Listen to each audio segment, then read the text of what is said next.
Get ready to be red-pilled because there's a lot to digest. I mean, it's the worst I've seen, and this is coming from the fact that Time Force did a lot of things better than these episodes have. As for the Christmas elements, they've been shoehorned into the plot. You only see it for 2 episodes, and a lame epilogue to close the story arc. Now, if I were to start anywhere, it would be the first instance this arc happened. It plays more in line to having Dollar and Arrow tearing shit up, and then having the bounty of Gien. Gien at this stage of the series started to lose his sanity, and starts to rebel against one guy that he befriended. This is the one element I enjoyed, but I personally believe that the more sinister approach to Frax's origin being almost killed by Ransik, and then bar engineering from the remains of Dr. Ferrix was more compelling. Gien kinda walked himself into the trap despite being the most illiterate person I ever seen in a Sentai show. It starts to fall apart when you see Tatsuya's dad being attacked by the Monster of the Week. A monster so forgettable I don't even know what he does for a gimmick or what he was arrested for. Let's just file it in for theft for now. And even then, I was like, come on, seriously? That's weak, and I don't even have much of a compelling reason to side with his Asian dad because he is one. The Asian dad that pretty much complains. Hey boy, why don't you become doctor? Well, I don't want to be a doctor, Dad. Why not? I want you to study to become doctor. You get the good money, good education, and you know what to be doctor? I hate you! Because Time Force rectified this by having Ransik almost quote-unquote destroying Mr. Collins, making the tension on a personal level. By this point, Mr. Collins had finally decided, I'm done making that shit. I'm not gonna fund this serum that's pretty much helping the person trying to kill my own son.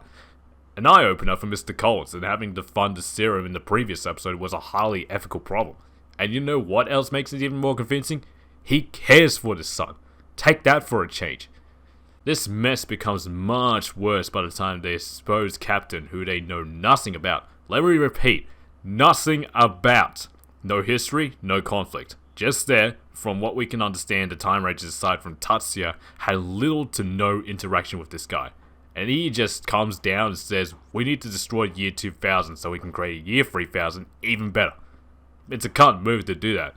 If that was the case, why even send the Time Rangers back to the year 2000? If you were the one that was dictating history and you wanted this to happen, why even bother having to go through the trouble of having 4 rookies who are barely heroic and barely upstanding to clean up your shit? And apparently the year 3000 that they'll eventually create ends up being the better future for the time travelers, which happens to be explained in the last few episodes or so, but since we're dreadlocked into these episodes I won't go too much into this. The character drama, if there is any to begin with, you'll call me ignorant for this, but trust me when you watch this show, is painstakingly weaker than it was executed later in Time Force. For all I know, Tatsuya's mum was probably making excuses up to make him feel a little better, and apparently his dad is still an angry Asian parent after his recovery. Yuri calling Captain Ryuta Tatsuya didn't seem believable to me, only because she knew nothing about Yuta. It's not like she was previously engaged to find out he was supposedly dead and had a much healthier relationship with his ancestor or anything. Nah, it was just out of pure spite because she's been working with Tatsuya for the over 40 episodes. Apparently Yuta's goal was to keep Gien alive as part of the plan to fix the year 3000, and somehow that got reversed as soon as Tatsuya came back. Well,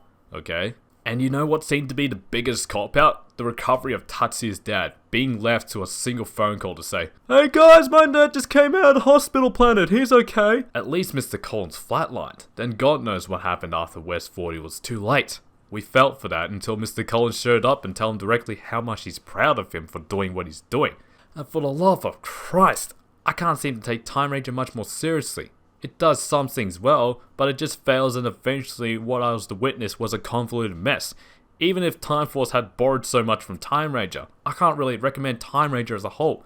From its try-hard writing to weak character development, awful DVD quality, no part of fakes to terrible real-time telephoning scannings to tape, which ends up being encoded and fixed by fan subbers who already given up from subbing Time Ranger because of this issue alone. 5.75 out of 10 Christmas wishes.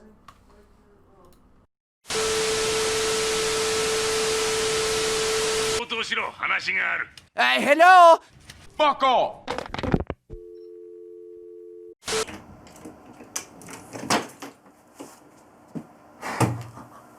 Oh, the hat keeps falling off. Oh, I need the smaller helmet, right?